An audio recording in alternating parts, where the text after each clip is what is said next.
Hi hello welcome back to my channel. இன்றைக்கி நம்ம பார்க்க போகிற டிஷ் பார்த்திங்கன்னா சண்டே லன்ச் ரெசிபி தான். ப்ரான் கிரேவி, அதுக்கப்புறம் நண்டு கிரேவி. ரெண்டுமே செம சூப்பராக ஸ்பைஸியாக இருந்துச்சு. வாங்க அதை எப்படி செய்கிறதுன்னு பார்க்கலாம். ஒரு லாங் வீடியோ. நான் வந்து ரெண்டு சைடுமே வந்து 2 கடாய் வச்சுட்டு ரெண்டுமே தாளிச்சிட்டேன்.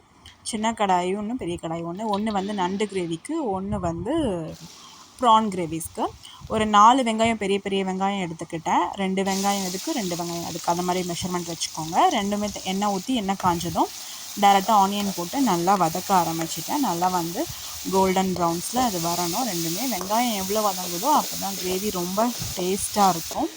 வெங்காயம் வதங்கினதுக்கப்புறம் 4 பச்சை மிளகா, இந்த கிரேவிக்கு 2 மிளகா, அந்த கிரேவிக்கு ஒரு மிளகா, ரெண்டுத்தையுமே 2ஆக கட் பண்ணிக்கிட்டு நல்லா வந்து ஆயிலில் வந்து இந்த ஆனியன், பச்சை மிளகா எல்லாமே வந்து நல்லா வதங்கணும். அதுக்கப்புறம் உப்பு, தேவையான அளவுக்கு உப்பு இப்போதைக்கு கிரேவிக்கு போட்டுக்கோங்க. அதுக்கப்புறம் ஃபைனலாக மசாலா வரும்போது தேவையான அளவுக்கு நம்ம அதுக்கப்புறமும் போட்டுக்கலாம். உப்பு போட்டுட்டு ரெண்டுத்தையுமே நல்லா வதக்கிக்கோங்க. ப்ரான் கிரேவிக்கும் நான் உப்பு போட்டு வதக்கிட்டேன். அதே மாதிரி நண்டு கிரேவிக்கும் வதக்கியாச்சு. நல்லா வதங்கினதுக்கப்புறம் சாப்பரில் 2 தக்காளி, நான் வந்து ப்ரான்ஸ் வந்து ஒரு 1/2 கேஜி எடுத்திருக்கேன். நண்டு வந்து ஒரு 1/2 கேஜி, எல்லாத்துக்குமே சேர்த்து ஆனியன் 2, தக்காளி 2.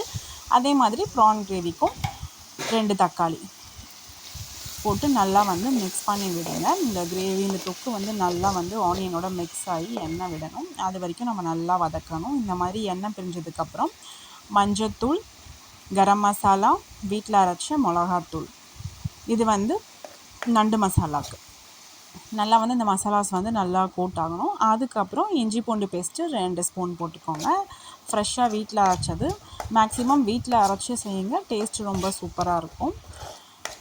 இஞ்சி பூண்டு பேஸ்ட் போட்டு நல்லா வதக்கிக்கோங்க. வதங்கிட்டு இந்த பக்கம் நம்ம ப்ரான்ஸுக்கும் பார்த்திங்கன்னா இஞ்சி பூண்டு பேஸ்ட்டு 2 ஸ்பூன் போட்டிருக்கேன். அதுக்கப்புறம் மஞ்சத்தூள், சேம் கரம் மசாலா, அதுக்கப்புறம் மிளகாத்தூள் வந்து ப்ரான்ஸ்க்கு கொஞ்சம் பார்த்து போட்டுக்கோங்க. ஒரு 2 ஸ்பூன் போட்டிருக்கேன். நம்ம நண்டுக்கு வந்து காரசாரமாக இருந்தால் தான் சூப்பராக இருக்கும். அதுக்கு வந்து நான் ஒரு 3 ஸ்பூன் போட்டிருக்கேன்.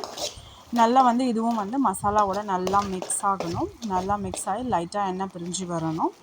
அதுக்கப்புறம் நான் வாஷ் பண்ணி க்ளீன் பண்ணி வச்சுருக்கேன் நண்டு. எனக்கு குட்டி நண்டு தான் கிடச்சிச்சு. ஸோ சரி சொல்லிவிட்டு நான் அதே க்ளீன் பண்ணிவிட்டு நல்லா வாஷ் பண்ணிவிட்டு மஞ்சத்தூள்லாம் போட்டு வாஷ் பண்ணிவிட்டு நம்ம ரெடி பண்ணி வச்சுருக்க கிரேவியில் இந்த நண்டையும் போட்டு நல்லா மிக்ஸ் பண்ணி விட்டுருங்க.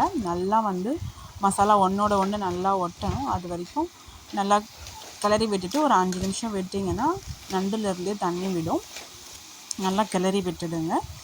அதுக்கப்புறம் இந்த சைட் பார்த்திங்கன்னா ப்ரான்ஸ், அதையும் வந்து வாஷ் பண்ணிவிட்டு நரம்பெல்லாம் எடுத்துட்டு க்ளீனாக வாஷ் பண்ணி கொடுத்துருங்க. சில பேருக்கு வந்து அந்த நரம்போடு சாப்பிட்டா அந்த உதடெலாம் வந்து வீங்கிற மாதிரி இருக்கும். ஸோ அதனால் நல்லா க்ளீன் பண்ணிவிட்டு கொடுங்க குழந்தைங்களுக்கு கொடுக்கும்போதும். அதேமாதிரி மேல் தோல் வந்து பார்த்துக்கோங்க. ஏதாவது ஒன்று ரெண்டு இருந்துச்சுன்னா சாப்பிடும்போது நம்ம தொண்டையில் போய் சிக்கிடுற மாதிரி ஆகிடும். அதனால் பார்த்து கொடுங்க. நல்லா வாஷ் பண்ணிக்கோங்க, க்ளீன் பண்ணி அதையும் போட்டு வதக்கிக்கோங்க. அதுக்கப்புறம் நம்ம நண்டு மசாலாவுக்கு வந்து தேங்காய், சோம்பு, ஜீரகம் இதை நான் அரைச்சிருக்கேன். அதுவும் வந்து கொஞ்சோண்டு வந்து இந்த எறா கிரேவிலையும் வந்து நான் போட்டிருக்கேன். டேஸ்ட்டு நல்லா இருந்துச்சு. நான் ஃபஸ்ட் டைம் தான் அந்த எறா கிரேவியில் தேங்காய் போட்டு பண்ணேன். நல்லா இருந்துச்சு டேஸ்ட்டு சூப்பராக. அந்த மசாலா ஊற்றினதுக்கப்புறம் நண்டு வந்து நல்லா கிளறி விட்டுக்கோங்க. அந்த தேங்காவை நம்ம அரைச்சி ஊற்றினது எல்லாமே வந்து நல்லா அந்த மசாலாவோட மிக்ஸ் ஆகி கோட் ஆகணும். அது நல்லா கலந்து விட்டுருங்க. கலந்து விட்டுட்டு தேவையான அளவுக்கு தண்ணி ஊற்றிக்கோங்க. கொஞ்சம் ப்ரான்ஸ்டும் வேகிறதுக்காக கொஞ்சம் தண்ணி ஊற்றிக்கோங்க. அதுக்கப்புறம் கருவேப்பிலை தூவி சிம்மில் ஒரு 10 நிமிஷம் ரெண்டுமே வந்து வேக விட்டுடுங்க. ப்ரான்ஸ் வந்து ரொம்ப நேரம் பண்ண வேண்டாம். ஒரு 10 மினிட்ஸ் நம்ம தண்ணி விட்டு நம்ம ஊற்றுனதுலேயே வந்து நல்லா சுண்டை வந்துச்சுன்னா நல்லா சாஃப்டாக இருக்கும். ரொம்ப நேரம் வச்சுட்டிங்கன்னா லப்பரிஷ் ஆகிடும். ஸோ அதை கொஞ்சம் நீங்கள் பார்த்துக்கோங்க. ஸோ பார்த்திங்கன்னா நம்ம போட்ட தேங்காய் இதெல்லாம் சேர்ந்து நம்ம ஆல்ரெடி பண்ண தொக்கு எல்லாம் பார்த்திங்கன்னா ஃபுல்லாக நம்மளோட நண்டில் வந்து கோட் ஆகிடுச்சு. நல்லா எண்ணெய் பிரிஞ்சு மசாலாவும் பிரிஞ்சு வந்துடுச்சு. ஸோ இந்த ஸ்டேஜில் கூட நீங்கள் இறக்கிக்கலாம். எனக்கு வந்து இன்னும் கொஞ்சம் ரோஸ்ட் ஆகணும். ஸோ அதனால் இன்னும் ஒரு 10 மினிட்ஸ் நான் வச்சுட்டேன்.